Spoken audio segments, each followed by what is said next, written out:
অভিযোগ অস্বীকার করলো বৈষম্য বিরোধী ছাত্র আন্দোলন। কেন অস্বীকার করলো এই বিষয় নিয়ে কথা বলছি, আগে একটু নিউজটা শুনে নেন। বেসরকারি প্রাইম এশিয়া বিশ্ববিদ্যালয়ের শিক্ষার্থী জাহিদুল ইসলাম পারভেজ হত্যাকাণ্ডের ঘটনায় জড়িত থাকার অভিযোগ অস্বীকার করেছে বৈষম্য বিরোধী ছাত্র আন্দোলন। তাদের দাবি উদ্দেশ্য প্রণোদিত হয়ে বৈষম্য বিরোধী ছাত্র আন্দোলনকে মিডিয়া ট্রায়াল করা হচ্ছে। কেন এমন ভাবে অস্বীকার করলো, সেখানে কিছু কমেন্টে আমি ওদের প্রতিক্রিয়া দেখেছি। সাধারণ জনগণের প্রতিক্রিয়াটা আপনাদের সাথে তুলে ধরতেছি। মোহাম্মদ ইব্রাহিম লিখেছেন, সিসিটিভি ক্যামেরা আছে, সাধু সাবধান, যে অন্যায় করুক শাস্তি তাকে পেতেই হবে। আর তবে মেয়েগুলো আগে শাস্তির ব্যবস্থা করা উচিত। যে মেয়েগুলার উস্কানিতে আর পারভেজ আজকে জীবন গেল, সেই মেয়েগুলাকে আইনের আওতায় আনা উচিত। এই টাইপের কমেন্ট অনেকগুলো আসছে, সেখানে অনেকেই লিখেছেন। আর প্রদীপ বিশ্বাস লিখেছে, আজ পর্যন্ত কোনো ব্যক্তি বা দল তাদের দোষ স্বীকার করেনি। প্রদীপ বিশ্বাস লিখেছেন। তারপরে লিখেছেন যে আরেকজন নাদিম সালমা লিখেছেন, এনসিপি সংবাদ সম্মেলন করে কাকে ডিফেন্ড করতে চাইলো, এরা বৈষম্য বিরোধী।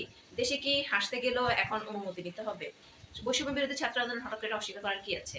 দল মল মানে অপরাধীর পরিচয় শুধু অপরাধী হবে, সে যে দলেরই হোক না কেন, তার দলের দায় না, তার দলের হলেও সে তো বলতে পারে যে দলের হোক অপরাধী অপরাধী। অপরাধীকে আপনারা আগে নিশ্চিত করুন, তারপরে মানে এটা বলবে, এটা বোধগম্য নয়, এটা আসলে আশা করিনি আমরা।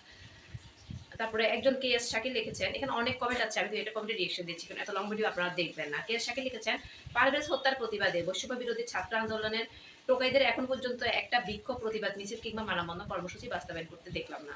তাহলে কি পারভেজ শুধুমাত্র বাংলাদেশের জাতীয়বাদী ছাত্র দলের একজন কর্মী বলে তারা নিশ্চুপ হয়ে গেল? এটা তো কি প্রমাণিত হয় না যে হত্যাকাণ্ডের সাথে তাদের প্রত্যক্ষ ও পরোক্ষ সক্রিয়তা রয়েছে? মানে এটাই তো প্রমাণ হচ্ছে যে হত্যাকাণ্ডের সাথে তারাও জড়িত আছে। এটা একটা মন্তব্য করেছে কে এস শাকির। আবার লিখেছেন, বাংলাদেশের জাতীয়বাদী ছাত্রদল হচ্ছে ইতিহাসের ঐতিহ্যের এবং গৌরবের সকল আন্দোলনে সংগ্রামে সরাসরি অংশগ্রহণ করেছেন এই সংগঠন।